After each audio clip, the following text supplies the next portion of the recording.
सर्वांना नमस्कार। आज आपण जो आपला सराव पेपर झाला होता पेपर नंबर 2 त्याचा आपण आज स्पष्टीकरण बघणार आहोत।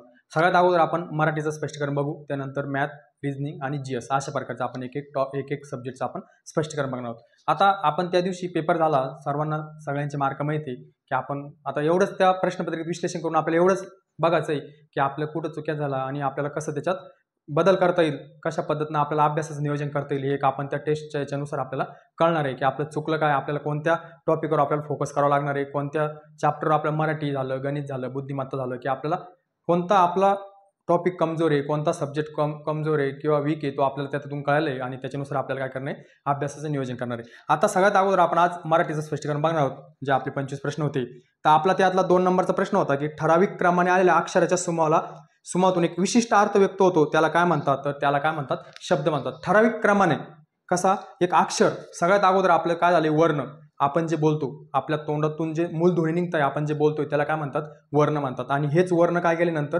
लिहून ठेवले त्याला म्हणतात अक्षर, बरोबर? हे वर्ण लिहिल्यानंतर आणि त्याच्यानंतर काय झाले, ते अक्षर एक कसे आले पाहिजे, विशिष्ट अर्थपूर्ण आले पाहिजे, त्याला काय म्हणतात? वाक्य हे आपले शब्द म्हणतात। आणि शब्द आल्याच्या नंतर त्याच्यापासून काय तयार होतं? वाक्य। अशा प्रकारचे हे एक सगळ्यात अगोदर वर्ण, आपण जे बोलतो ते आपण ते लिहून ठेवतो त्याला अक्षर म्हणतात। अक्षर म्हणजे नाश न पावणारे त्याला अक्षर म्हणतात। त्या अक्षर जर एक विशिष्ट पूर्ण त्याला काय पाहिजे, एक अर्थ पाहिजे की ते व्यवस्थित आलं पाहिजे। आता समजा पतंग हा शब्द आहे, पतंग हे अक्षर आले, पतंग, हे तकंब असं जर आलं उलट वगैरे तर त्याचं एक अर्थपूर्ण होत नाही, म्हणून या अर्थपूर्ण अक्षराचा एक समूह आला, त्या समूहाला काय म्हणतात? शब्द म्हणतात। आणि ह्या शब्दापासून काय तयार होतं? वाक्य तयार होतं, बरोबर आहे? अशा प्रकारे आपलं उत्तर काय होतं? ठराविक क्रमाने आलेल्या अक्षराच्या समूहातून एक विशिष्ट अर्थ व्यक्त होतो, त्याला शब्द म्हणतात। वर्ण तर बघितले आपण, जे आपण बोलतोय ते अक्षर, नंतर शब्द, नंतर वाक्य, अशा प्रकारचे याचे क्रम आहे। आता आपला त्याच्यानंतर मराठीचा प्रश्न होता 11 नंबरला, तो आपला प्रश्न आहे की क्ष, श, स आणि ह हे कोणत्या उच्चार प्रकारातील आहे, बरोबर आहे?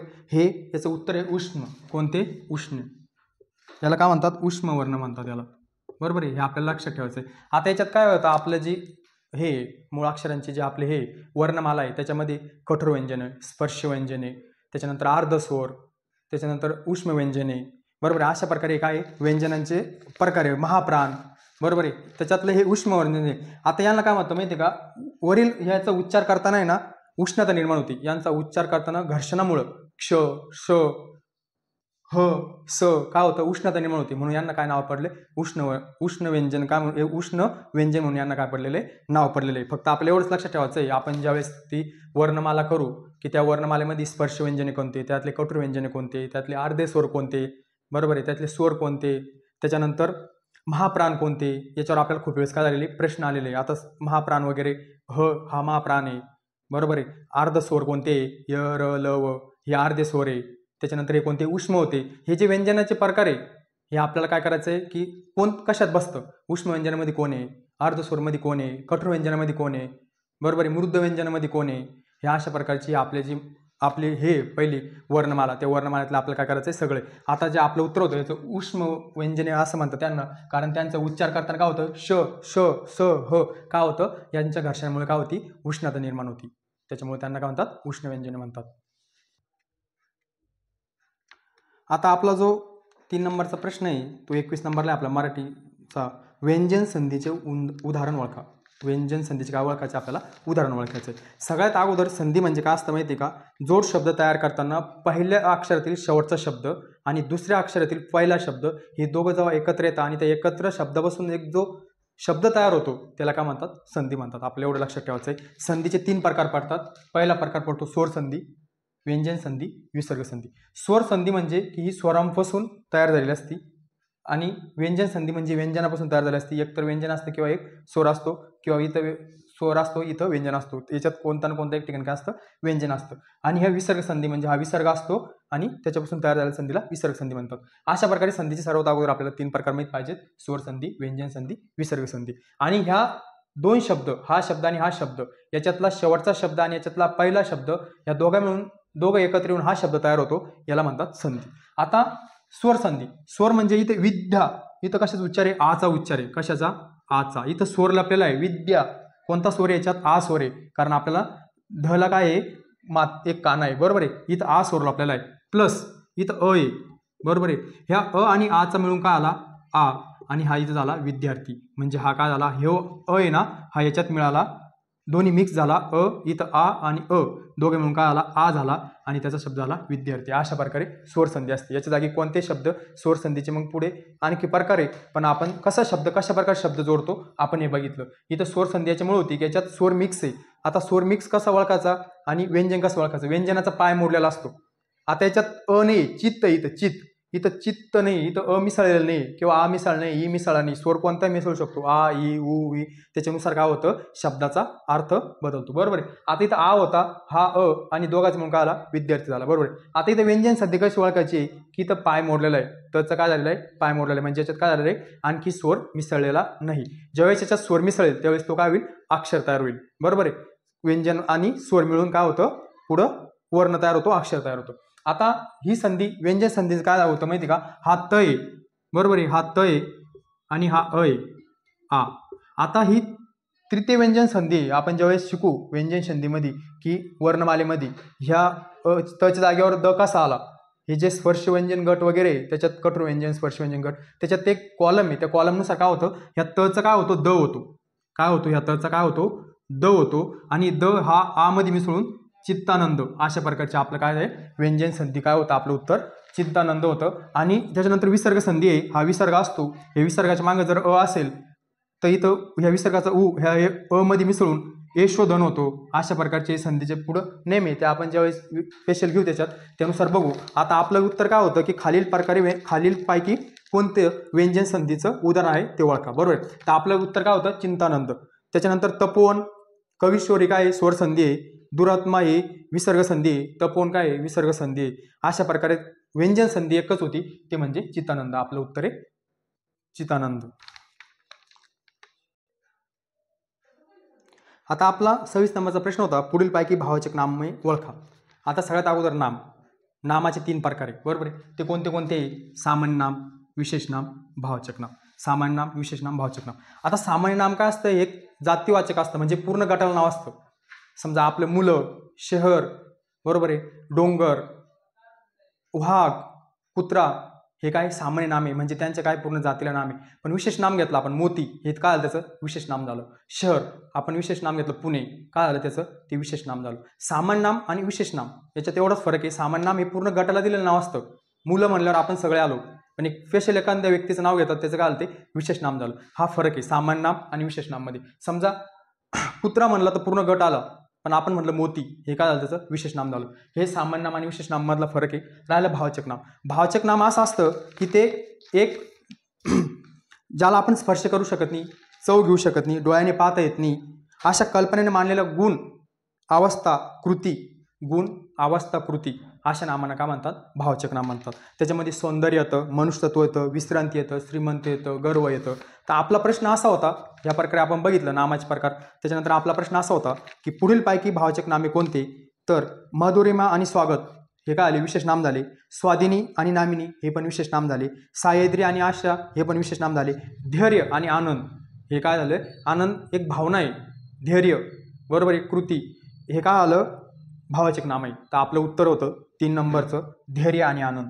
भावाचक नाम काय होते आपले, धैर्य आणि आनंद, बरोबर आहे. अशा प्रकारचं आपलं उत्तर धैर्य आणि आनंद. आपण बघितलं सामान्य नाम, विशेष नाम, भावाचक नाम, हे नामाचे 3 प्रकार आहे. याच्यात फरक काय ते पण बघितलं आपण. भावाचक नाम कशाला म्हणतात, गुण, कृती, भावना, अशा प्रकारचे नाव तयार होतात त्यांना काय म्हणतात, भावाचक नाम म्हणतात. आपलं उत्तर आहे धैर्य आणि आनंद. आता जो आपला समोरचा प्रश्न होता 31 नंबरचा, गायरान या शब्दाची लिंग ओळखा. आता सगळ्यात अगोदर नामाचे लिंग याचे 3 प्रकार पडतात, पुल्लिंग, स्त्रीलिंग, नपुंसकलिंग, बरोबर.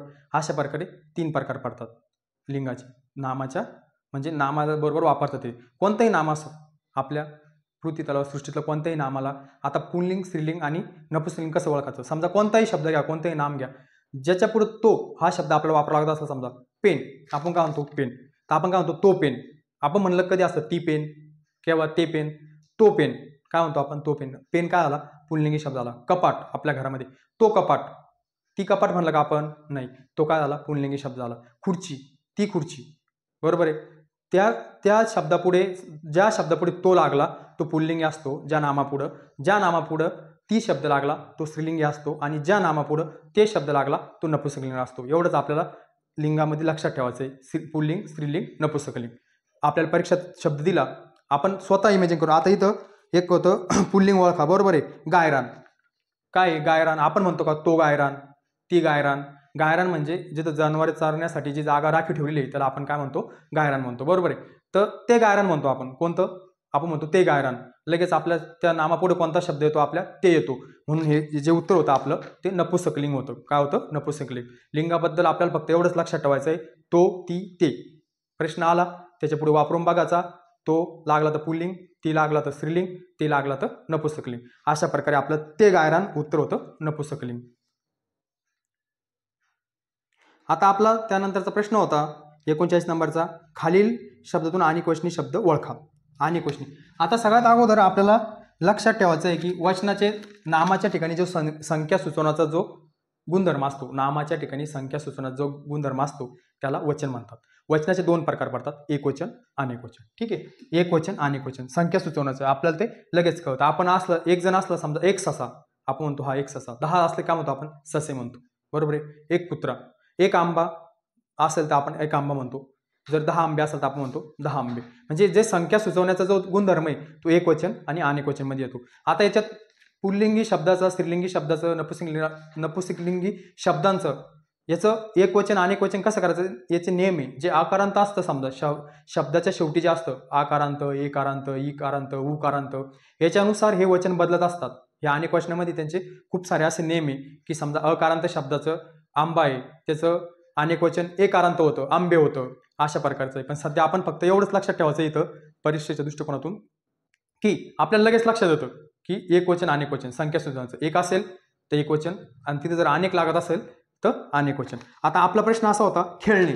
आता हा खूप जणांना असं वाटेल की हा अनेकवचन आहे, पण जर एक खेळणे असेल, एक खेळणे, त्याला आपण खेळणे म्हणतो. काय म्हणतो? खेळणे. एक जर असेल तर, आणि जर ते तिथं 5 आहे तर त्याला आपण खेळणी म्हणतो. काय म्हणतो? खेळणी. तर मग हा जो खेळणे आहे ना हा एकवचन शब्द होता. कोणता होता? एकवचन. असं वाटताना वाटतो आपल्याला खेळणे अनेकवचन असेल, पण तो काय? खेळणे. एकाला काय म्हणतो आपण? खेळणे म्हणतो. आणि जर 10-5 खेळणे असेल तर आपण काय म्हणतो? खेळणी म्हणतो. काय म्हणतो? खेळणी. तर हा पण काय होता? आपला अनेकवचन शब्द नव्हता, एकवचन शब्द होता. 2 नंबरचा जो होता आपला तळे. आता हा पण अनेकवचन वाटतो, पण एक असेल तर आपण काय म्हणतो? तळे. आणि जर 6-7 तळे असेल तर आपण काय म्हणतो? तळी. काय म्हणतो? तळी. याचं काय होतो? तळे अनेकवचन होतो. म्हणजे तळे पण काय होता? एकवचन होता. आपल्याला अनेकवचन शोधायचं होतं, बरोबर आहे. दिसताना वाटतंय तळे अनेकवचन असेल, पण त्याचं अनेकवचन काय होतं? तळी होतं. एक असेल तर आपण म्हणतो तळे, अनेक असेल तर आपण म्हणतो तळी, बरोबर आहे. त्याच्यानंतरचा शब्द होता आपला डब्बे. कोणता होता? डब्बे. आता हा समजा 5 डब्बे तर आपण काय म्हणतो? डब्बे. आणि एक असेल तर आपण काय म्हणतो? डब्बा. काय म्हणतो? डब्बा. तर आपलं उत्तर होतं डब्बे. अशा प्रकारे याच्यातला जो अनेकवचनाचे शब्द होता तो डब्बे होता. पातिले. एक असेल तर आपण काय म्हणतो? पातिले. आणि अनेक असेल तर काय म्हणतो? पातिले. असं प्रकारचं त्याला लिहिलं लागतं. हे जे वाटत होते आपल्याला खेळणे, तळे, पातेले, हे काय? एकवचनी शब्द आहे. त्यांचे अनेकवचनी शब्द कसे होत्या? खेळणी, तळी, पातेली, 10 पातेली, 15 पातेली, एक असलं तर पातेली. फक्त जो डब्बा होता तो एकवचनी डब्बा असतो, अनेकवचनी डब्बे असतात. मग आपलं उत्तर होतं अनेकवचनी शब्द कोणता? तो डब्बे होता. आता आपला त्यानंतरचा 42वा प्रश्न होता, दगडापेक्षा वीटमऊ अधोरेखित शब्दातील शब्दयोगी अवयवाचा प्रकार ओळखा. आता शब्दयोगी अवयव हे काय आपल्या सगळ्यात अगोदर समजून घेणे की शब्दयोगी अवयव आहे ना हे नेहमी एखाद्या नामाला किंवा नामाच्या कार्य करणाऱ्या शब्दाला जोडून येतात. आपल्याला लक्षात ठेवायचं आहे नाम किंवा सर्वनाम यांचं वाक्यातील इतर शब्दाशी काय संबंध आहे हे दाखवण्याचं काम कोण करतं? शब्दयोगी अवयव करतो. तो नामाला किंवा नामाच्या कार्य करणाला जोडून येतो. आता शब्दयोगी अवयवाचे आहे ना 18 प्रकार आहे आणि ते आपल्याला पाठच करावं लागणार आहे, कारण ते विचारू शकता. आपण ह्यावेळेस काय विचारलं, फक्त आपला प्रश्न कसा होता की विरोधवाचक, तुलनावाचक, सहजवाचक, संबंधवाचक असे आपले 4 ऑप्शन आहे. आता हे पेक्षा हे कोणत्या याच्यात आहे ते आपल्याला माहित पाहिजे. अशा प्रकारे आपले शब्दयोगी अवयवाचे किती प्रकार आहे? 18 प्रकार आहे. आता पहिला प्रकार समजा कालवाचक. कालवाचक मध्ये काय येतं? आधी, पुढे, पूर्वी, हे जे पर्यंत, हे जे शब्द एखाद्या नामाला जोडणार आहेत आपल्याला लगेच ओळखता आलं पाहिजे का हा कालवाचक शब्दयोगी अवयव. किंवा गतिवाचक, इकडून तिकडून, बरोबर आहे, पासून, पर्यंत, मधून, खालून, आतून. आता खालून हा काय झाला? गतिवाचक झाला. बाहेर, आत, बाहेर हे काय झाला? स्थलवाचक झाला. करणवाचक झाला, हेतुवाचक झाला, व्यक्तिवाचक झाला, तुलनावाचक झाला. आता तुलनावाचक मध्ये काय होतं, पेक्षा, तर, तम, मध्ये, परिस. पेक्षा, तम, तर, मध्ये, परिस हे काय तुलना आहे. हे आपल्याला पाठ पाहिजे की तुलनावाचक मध्ये कोणते, स्थलवाचक मध्ये कोणते, हेतुवाचक मध्ये कोणते, गतिवाचक मध्ये कोणते, त्याच्यानंतर भागवाचक मध्ये कोणते, विनयवाचक मध्ये कोणते, विरुद्धवाचक मध्ये कोणते, परिणामवाचक मध्ये कोणते. परिणामवाचक मध्ये काय येतं, दिवसभर, भर हा शब्द येतो, दिवसभर हा काय झाला, परिणाम झाला. त्याच्यानंतर संबंधवाचक मध्ये काय येतं, विषय, विषय संबंधी. हे जे शब्दयोगी अवयवाचे प्रकार हे आपल्याला पाठ पाहिजे आणि कोणत्या याच्यात कोणता आहे लगेच आपल्याला आता लक्ष येतं. इथं होता आपला दगडापेक्षा वीट मऊ, पेक्षा म्हणजे काय झाली, तुलना झाली, म्हणून आपण लगेच कुठे जात होतो, तुलनावाचक शब्दयोगी अवयव काय होता, आपलं उत्तर होतं. अशा प्रकारे शब्दयोगाचे 18 प्रकारे, कालवाचक मध्ये कोणतं, गतिवाचक मध्ये कोणतं, सगळे व्यवस्थित आपले पाठ पाहिजे. लगेच आपल्याला ते नामाला जोडून येलं असलं आणि शब्दयोगी अवयव तिथे शब्द असला की तो लगेच ओळखता येतो आपल्याला की हा तुलनावाचकचा आहे, विरोधवाचकचा आहे, सहर्षवाचकचा आहे. तर आपलं काय होतं, दगडापेक्षा वीट मऊ म्हणजे काय झाली, तुलना झालेली. दगडापेक्षा काय आहे, वीट मऊ आहे, ही काय तुलना केलेली, म्हणून तुलनावाचक काय आपलं शब्दयोगी अवयवाचं आपला उत्तर होतं. आता आपला त्यानंतरचा प्रश्न होता, षष्ठी विभक्तीचे प्रत्यय कोणते. आता सगळ्यात अगोदर विभक्ती म्हणजे काय, नामाचा क्रियापदाशी किंवा इतर शब्दाशी असणारा संबंध एकूण 8 प्रकार असतो. किती, 8 प्रकार असतो. म्हणजे नामाचा आणि इतर शब्दाचा क्रियापद आपल्याला शिकायचं आहे. नाम कर्ता कोण, क्रियापद कोण, विशेषण कोण, हे आपल्या वाक्यात कळतं. वाक्य ज्यानं पूर्ण होतं सगळ्यात शेवट असतो तो कोण असतं, क्रियापद असतं, बरोबर आहे. कर्ता जो काहीतरी क्रिया करतोय त्या वाक्यात तो कोण असतो, कर्ता असतो, बरोबर आहे. आता क्रियापद, नामाचा क्रियापदाशी किंवा इतर शब्दाचा जो संबंध किती, 8 प्रकार दाखवत होता. आपली विभक्ती किती प्रकारची, 8 प्रकारची. सगळ्यात 1 नंबरची विभक्ती प्रथमा, हिला प्रत्यय नाही. एवढंच लक्षात ठेवायचं आहे की प्रथमाला काय प्रत्यय नाही. द्वितीया, द्वितीयामध्ये काय येतं, स ला ते, स ला ना ते अनेक वचनामध्ये येतं, हे आपल्याला लक्षात ठेवायचं आहे. तृतीयामध्ये येतं ने ये शी. चतुर्थीमध्ये येतं स ला ते. आता द्वितीया आणि चतुर्थी याचे प्रत्यय सारखेचे, पण द्वितीयाचं जे वाक्य आहे याच्यात कर्म आहे सलाना ते, आणि जे चतुर्थीचं सलाना ते त्याच्यात दान भेटे. जेव्हा आपण विभक्ती एक पूर्ण शिकू, आपण पूर्ण विश्लेषण व्यवस्थित प्रकारे, त्यावेळेस कळेल की द्वितीयामध्ये आणि चतुर्थीमध्ये काय फरक आहे. प्रत्यय एकच आहे त्यांचे, पण द्वितीया काय एक कर्म आहे, बरोबर आहे, आणि चतुर्थी काय आहे, दान भेट, काहीतरी त्याच्यात उद्देश होतो त्या वाक्याचा, हा फरक आहे. त्याच्यानंतर पंचमीचे प्रत्यय ऊन हुन, षष्टीचे चा ची चा, आणि सप्तमीचे त ई आ, आणि संबोधनाला प्रत्यय एकच आहे, नो, फक्त हाक मारायचे, बरोबर आहे. अशा प्रकारचे हे जे 8 विभक्ती आहे हे आपल्याला पाठ पाहिजे की तृतीयाला कोणतं, चतुर्थीला कोणतं, पंचमीला कोणते प्रत्यय, षष्टीला कोणते, सप्तमीला कोणते, द्वितीयाला कोणते, प्रथमाला प्रत्यय नाही. अशा प्रकारे हे आपल्या काय पाहिजेत, विभक्ती व्यवस्थित पाठ पाहिजे. आता आपला प्रश्न असा होता की षष्ठी विभक्तीचे प्रत्यय कोणते, तर षष्ठी विभक्तीचे प्रत्यय काय, चा ची ची, हे कोणत्या विभक्तीचे प्रत्यय, षष्ठी विभक्तीचे प्रत्यय. तर आपलं जर हा पाठ असलं तर या कोणाचं आहे, ऊन हुन कोणाचं आहे, अशा प्रकारचं आपलं हे पूर्ण 8च्या 8 विभक्ती आपल्याला पाठ पाहिजे. आता आपला त्यानंतरचा प्रश्न आहे 50 नंबरचा, देवाने या शब्दातील प्रत्यय कोणत्या विभक्तीचा आहे. याच्या अगोदरच्याच प्रश्नामध्ये आपण 8 विभक्ती बघितल्या. या विभक्ती पाठ असणं किंवा आपलं रिव्हिजन करून आपल्या लक्षात असणं का गरजेचं आहे, या प्रश्नानुसार आपल्याला ते लक्षात येईल. त्याच्यामुळे लगेच तो प्रश्नानंतर मी हा प्रश्न टाकला होता की षष्टीचं म्हणजे विभक्तीचे काय आपल्याला फायदा आहे, बरोबर. आता देवाने या शब्दातील प्रत्यय कोणत्या विभक्तीचा आहे. आता आपण बघितलं, द्वितीया बघितलं, तृतीया बघितलं, चतुर्थी, पंचमी, षष्ठी, सप्तमी, संबोधन, बरोबर आहे. आता आपल्याला माहित होतं की ने ए शी कोणाचे प्रत्यय, तृतीयाचे प्रत्यय, बरोबर आहे. कोणाचे प्रत्यय, तृतीया. मग हा इथं ने लागलाय, देवाने काय कोणता लागला शब्द, असं कन्फ्युज सारखंच नाही, सरळ सरळ दिलं असतं की देवाने या शब्दातील प्रत्यय कोणत्या विभक्तीचा आहे. मी इथं देव आहे, ने लागलेलं आहे, मग याचं उत्तर काय होतं, तृतीया. आपलं हे पाठ असणं गरजेचं आहे विभक्त्या, बरोबर आहे. आता आपल्याला माहिती तृतीयाचे कोणते कोणते, ने ए शी, हे काय आहे तृतीयाचे प्रत्यय. त्याच्यातला फक्त आपला एक जो लागला होता ने, तो इथे लागलेला होता, म्हणून आपलं उत्तर काय होतं, तृतीया. आता आपला जो 56 नंबरचा प्रश्न आहे, जो जी जे हे कोणत्या प्रकारचे सर्वनाम आहेत.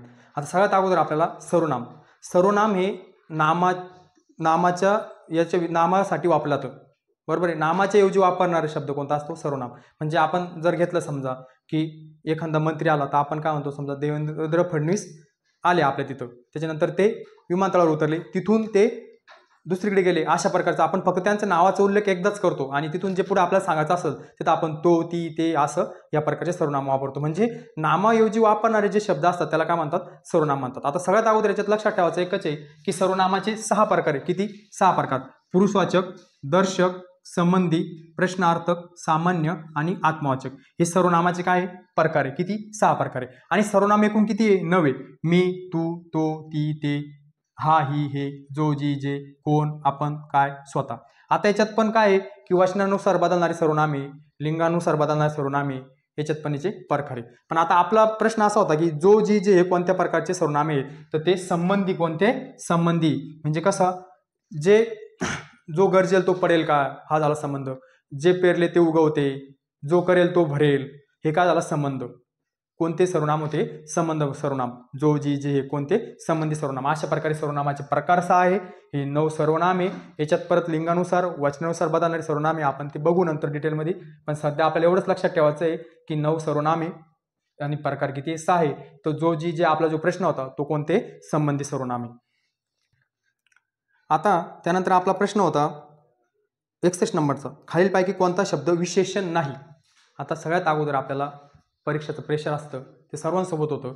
आपल्याला कळत नाही, हाय, विशेषण. आपण काय करतो? खालीलपैकी कोणता शब्द विशेषण, लगे विशेषणला गोल करतो आणि हे होतो. नंतर बघतो तो काय होतं? नाही, हाय. सगळ्यात अगोदर हे सगळ्यासोबत होतं. आपण हे अगोदर बघायचं, नाही विचारलंय का हाय विचारलंय, बरोबर आहे. तर आपला प्रश्न होता खालीलपैकी कोणता शब्द विशेषण नाही. आता सगळ्यात अगोदर आपण विशेषण. आता विशेषणाचे माहिती आहे का? 3 प्रकार आहे. मुख्य विशेषणाचे 3 प्रकार आहे. गुण विशेषण, संख्या विशेषण आणि सार्वनामिक विशेषण. आता परत त्या संख्या विशेषणाचं गणनावाचक, क्रमवाचक, आवृत्तीवाचक, प्रकृतवाचक, अनिश्चित. परत त्या गणनावाचकचं पूर्णांकवाचक, अपूर्णांकवाचक, साकल्यवाचक.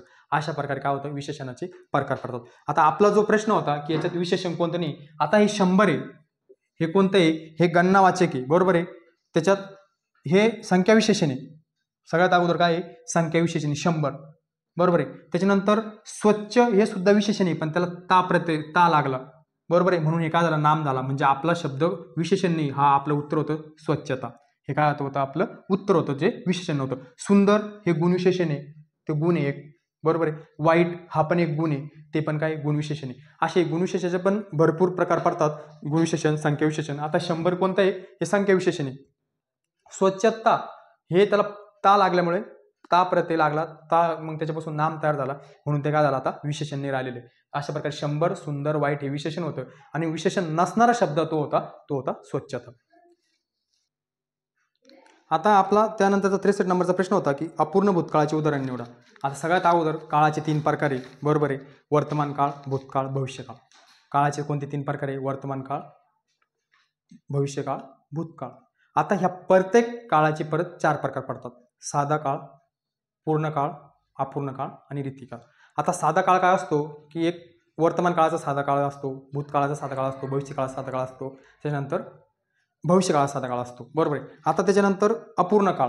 आता समजा वर्तमानात एखादी गोष्ट अपुरी, ती पूर्ण झालेली नाही, वाचत आहे, हे काय? वाचलं का? नाही, किंवा वाचत हे वर्तमान काळाचं आहे.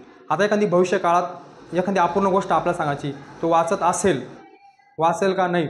आता एखादी भूतकाळात अपूर्ण गोष्ट झाली, समजा तो रडत होता, बरोबर आहे. हे काय? अपूर्ण आहे. रडला का? नाही. अशा प्रकारे अपूर्ण, साधा, अपूर्ण हे 2 प्रकार झाले. त्याच्यानंतर पूर्ण, जी क्रिया ज्या काळात पूर्ण झालेली दिसेल त्या वाक्यातून त्याला पूर्ण काळ म्हणतात. आणि त्याच्यानंतर रीती, जी म्हणजे सतत होती. वर्तमान काळात सतत होणारी क्रिया, भविष्य काळात सतत होणारी क्रिया, त्याच्यानंतर भूतकाळात सतत होणारी क्रिया, म्हणजे त्या क्रियाला म्हणतात रीतिकाळ. अशा प्रकारे हे 3 काळ तर मुख्य काळ आहे. वर्तमान काळ, भविष्यकाळ, भूतकाळ. आणि त्याचे प्रत्येक काळाचे काय होतं? हे आपल्याला 4 काळ पडतात आणि ह्याच्यावरच आपल्याला काय असतो? प्रश्न असतो. आता आपला प्रश्न असा होता की अपूर्ण भूतकाळाचे उदाहरण ओळखा, बरोबर आहे. आता राजेश रडला होता, याचं काम झालेलं आहे, म्हणजे ते पूर्ण आहे. राजेश रडत असे, म्हणजे हे कंटिन्यू रडत होता. अपूर्ण भूतकाळाचे काही रीतीचं, हे वाक्य रीतीचं आहे, हे पूर्ण आहे. राजेश रडला, बरोबर, याचा काही संबंध येत नाही. राजेश रडत होता म्हणजे हे कोणतं आहे? अपूर्ण आहे. क्रिया पूर्ण झाली का? नाही.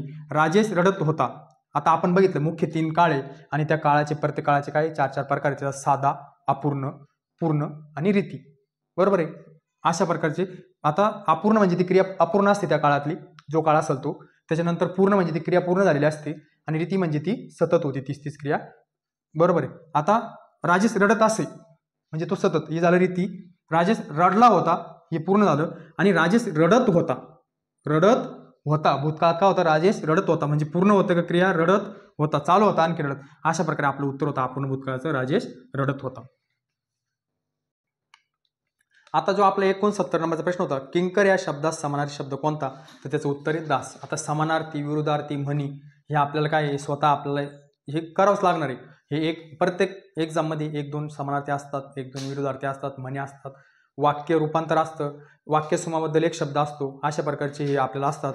किंकर हा याचा समानार्थी शब्द काय आहे, दास आहे, बरोबर आहे. आता आपला 70 नंबरचा प्रश्न होता, पुढे दिलेल्या पर्यायातून नाम साधित विशेषण ओळखा. आता विशेषणाचे हे पण साधित शब्दापासून सुद्धा विशेषण बनतात, त्याला सिद्ध विशेषणे म्हणतात, जो कोणापासून नसतात, आणि दुसरा प्रकार पडतो साधित विशेषण. आता साधित विशेषणापासून काय होतं, धातू साधित बनतो, जो धातूपासून तयार होतो. समजा धातू, पिकलेला आंबा, रांगणारी मुलं, पेटती ज्योत, वाहती नदी, बोलकी बाहुली, हे काय धातू साधित आहे, बरोबर आहे. त्याच्यानंतर अवयवी साधित होतं. आता अवयवी माहिती आहे आपल्याला, आपण बघणारच ते पुढे, अवयव साधित, धातू साधित वगैरे. अवयव काय, वर, खाली, मागे, पुढे, हे शब्द सुद्धा काय येतात, विशेषणामध्ये येतात. आणि परिणामवाचक सुद्धा येतात, काही, थोडे. समास घटित सुद्धा शब्द विशेषण येतात, पंचमुखी, हनुमान, एकवचनी, राम, नवरात्र महोत्सव, हे काय समास घटित विशेषणे. अशा प्रकारे विशेषणाचे प्रकार पडतात. आता त्याच्यात आपला प्रश्न असा होता की खालील पुढे दिलेल्या पर्यायातून नाम साधित विशेषण ओळखा. तर आपलं उत्तर होतं पेनचे गणपती. पेन हे काय, एक नाव, पेनचे काय, गणपती.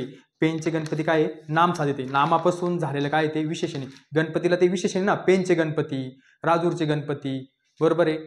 अशा प्रकारचे जे विशेषण लागलेले आहे त्याला काय म्हणतात, पेनचे गणपती. कशापासून तयार झालं विशेषण, नामापासून तयार झालं. आता आपण कधी म्हणलं राजूरचे गणपती, कशापासून झालं, राजूर हे काय नाम आहे आणि त्याचं काय झालं, विशेषण झालं. राजूरचे गणपती एक विशेष सांगितलं गेलं ना, तसं हे पेनचे गणपती, बरोबर आहे. अशा प्रकारचं हे कशापासून तयार झालं विशेषण, नामापासून तयार झालं, म्हणून त्याला नाम साधित म्हणतात. त्याच्यानंतर वर समाजला, हे काय झालं, वर समाजला विशेषण कोणतं आहे, अवयव साधित विशेषण आहे.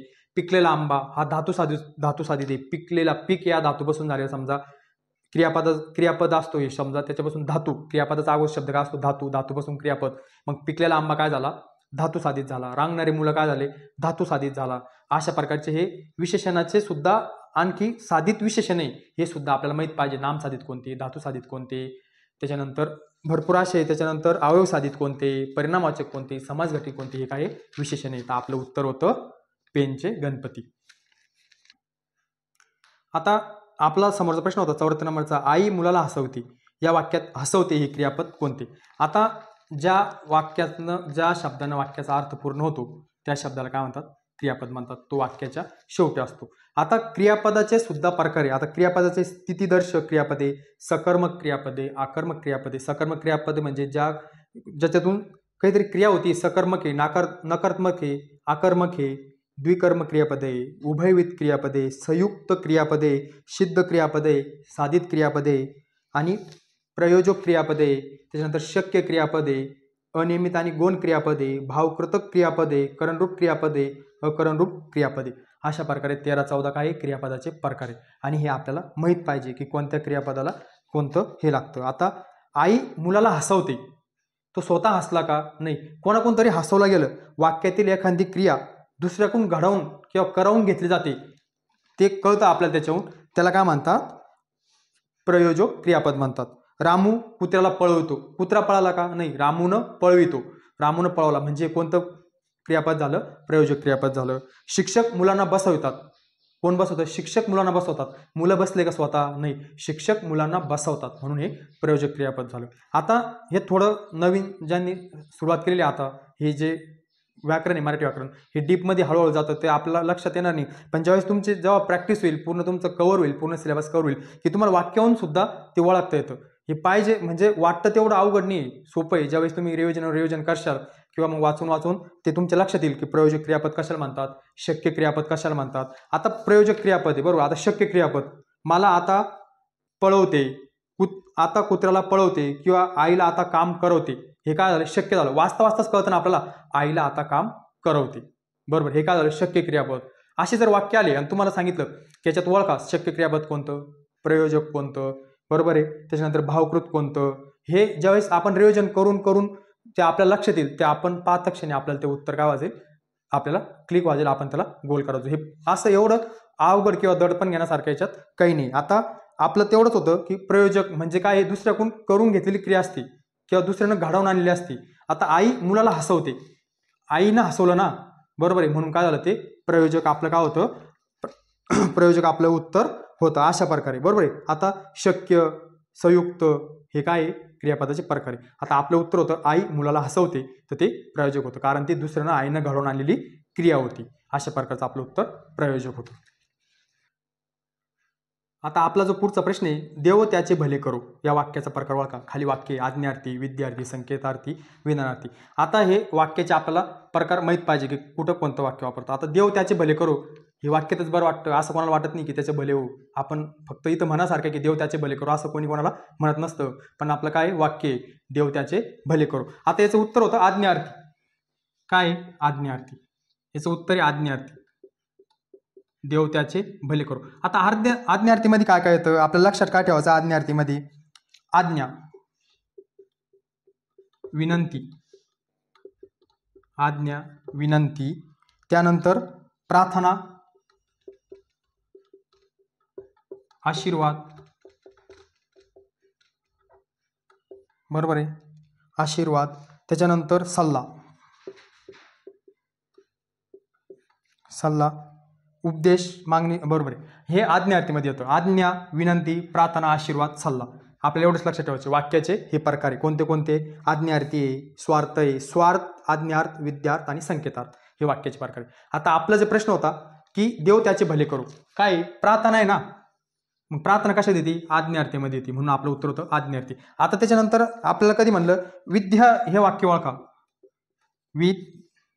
विद्यार्थ वाक्य ओळखा, बरोबर आहे. आता हे वाक्य एवढंच लक्षात ठेवायचं आहे की याचं जे क्रियापद असतं, याच्या क्रियापदाला वा, वी, वे हे प्रत्यय असतं. कसं समजा, आता आज पाऊस पडावा, आज पाऊस पडावा, आज पाऊस पडावा, हे जर वाक्य तुम्हाला ओळखा म्हणलं, आता याचं क्रियापद काय आहे, पडावा.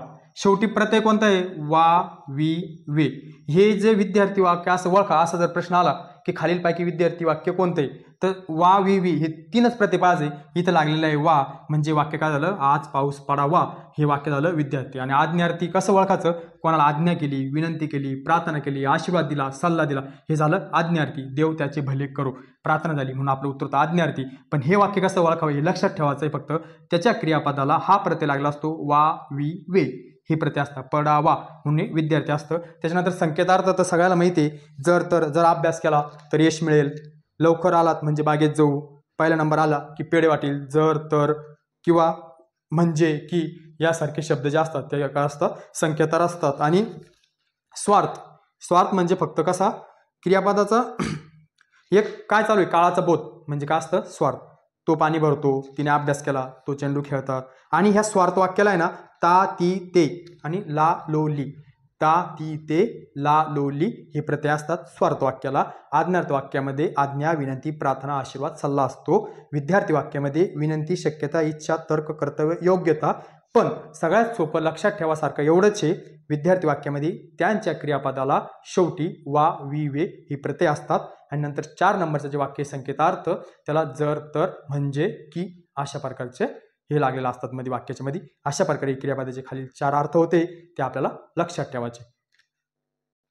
आता त्यानंतरचा आपला प्रश्न 81 नंबरचा, इकडून, तिकडून, दुरून, लांबून हे उदाहरणे कोणत्या क्रियाविशेषण अवयवाचे आहेत, कोणते क्रियाविशेषण अवयव, एवढं आपल्याला लक्षात ठेवायचं. आता क्रियाविशेषण अवयवाचे आहे ना, हे क्रियाविशेषण अवयवाचे प्रकार आहे, बरोबर आहे. त्याच्यात पहिला प्रकार आहे कालवाचे क्रियाविशेषण अवयव. मग त्याच्यामध्ये परत प्रकार पडतात, कालदर्शक, सापेक्षदर्शक, आवृत्तीदर्शक, स्थलवाचक क्रियाविशेषण आहे, त्याच्यानंतर स्थितीदर्शक आहे, गतिदर्शक आहे, नंतर रीतिवाचक क्रियाविशेषण अवयव आहे. मग त्याच्यात प्रकारदर्शक आहे, अनुकरणदर्शक आहे, निश्चयदर्शक आहे, त्याच्यानंतर परिणामवाचक आहे, प्रश्नार्थक आहे, निषेधार्थक आहे, सिद्ध क्रियाविशेषण अवयव आहे, साधित क्रियाविशेषण अवयव, असे प्रत्येकाचे प्रकार आहे. आता हे प्रकार आपल्याला लक्षात ठेवायचे हळूहळू, बरोबर आहे. आता गतिदर्शक काय होतं, इकडून, तिकडून, मागून, पुढून, खालून, लांबून, दुरून, हे काय झालंय क्रियाविशेषण अवयव. तर मग आपल्या याच्यात काय होतं की इकडून, तिकडून,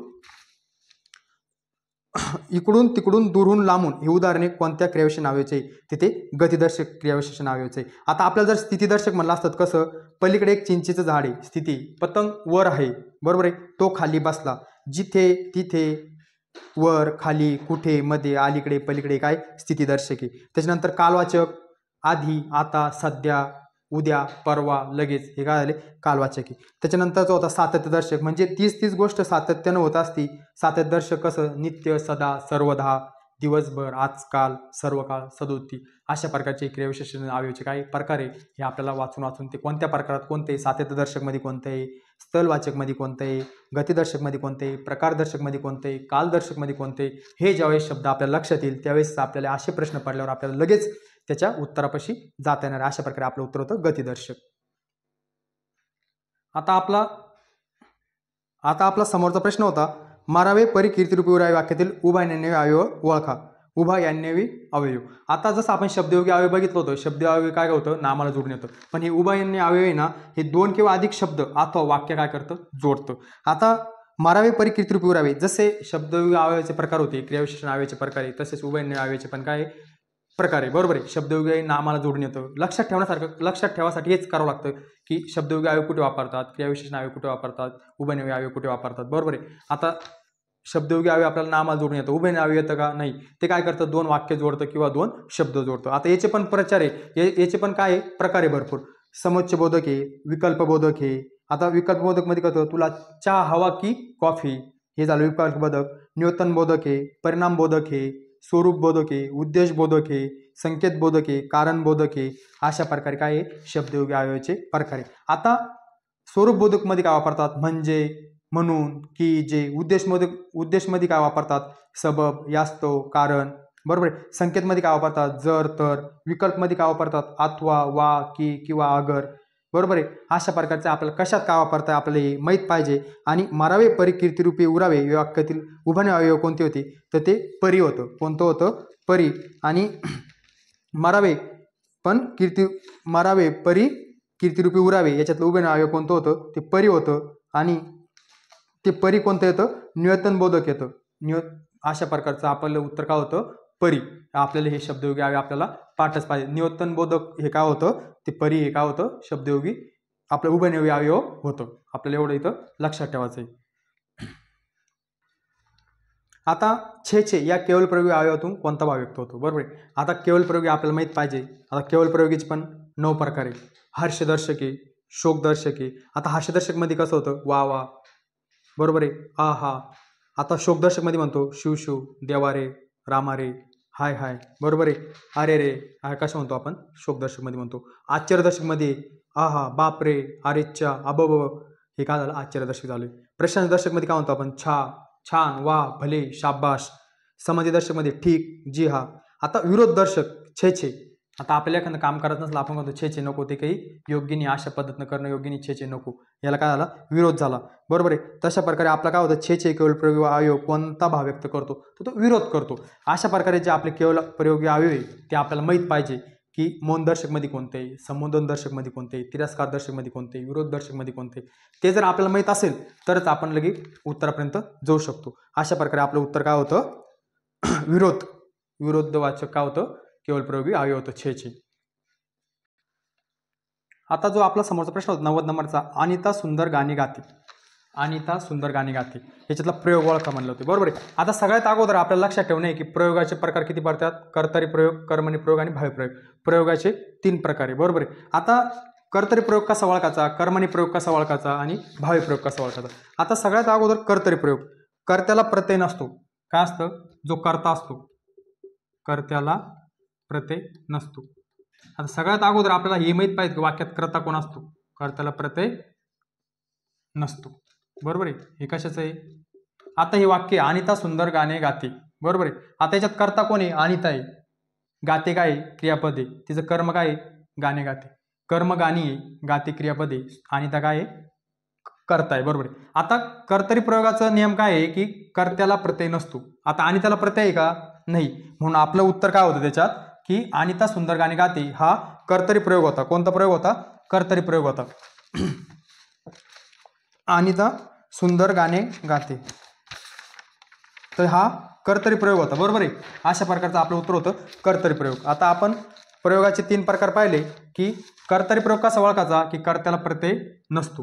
हा आपला कर्ता इथं, कर्ता, कर्म, क्रियापद, बरोबर.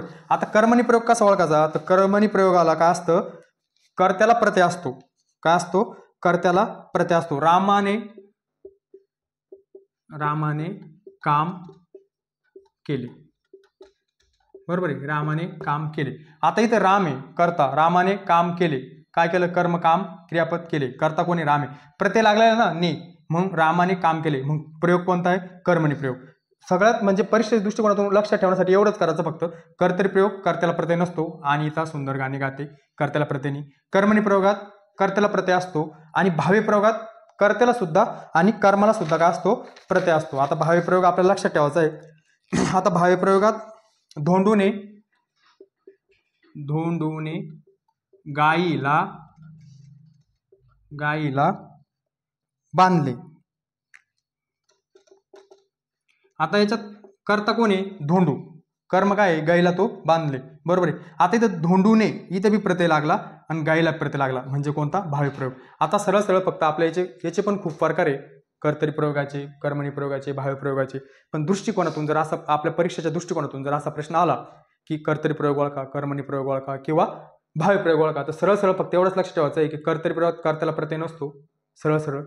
कर्मणी प्रयोगात कर्त्याला प्रत्यय असतो, बरोबर आहे. आणि भावी प्रयोगात धोंडूने गाईला बांधले. भावी प्रयोगात कर्त्याला सुद्धा असतो, कर्माला सुद्धा असतो. अशा प्रकारचे प्रयोग आहे, 3 प्रयोग. आपलं उत्तर होतं अनिता सुंदर गाणे गाते, कर्तरी प्रयोग, बरोबर आहे. एवढंच आपल्याला प्रयोगाच्या दृष्टिकोनातून लक्षात ठेवायचं आहे. कर्तरी प्रयोगाला प्रत्यय नसतो, कर्मणीला कर्त्याला असतो आणि भावीला कर्माला आणि कर्त्याला सुद्धा असतो, बरोबर आहे. आता आपला 94 नंबरचा प्रश्न होता की दररोज, गावगाव, पदोपदी हे शब्द कोणत्या समास प्रकारातील आहे, बरोबर आहे. आता आपल्याला पहिले समास काय करायचं आहे, समास आपल्याला माहित पाहिजे. समास कसं म्हणतात की शब्दाची काटकसर करून एकच शब्द किंवा जोड शब्द तयार करण्याच्या प्रकारास काय म्हणतात, समास म्हणतात, बरोबर आहे. आता समासचे 4 प्रमुख प्रकार आहे. किती, 4. अवयभाव, तत्पुरुष, द्वंद्व, बहुब्रीही. कोणते कोणते 4, अवयभाव,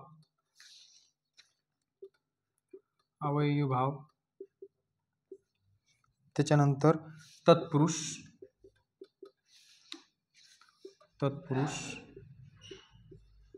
त्याच्यानंतर द्वंद्व, बरोबर आहे. त्याच्यानंतर 4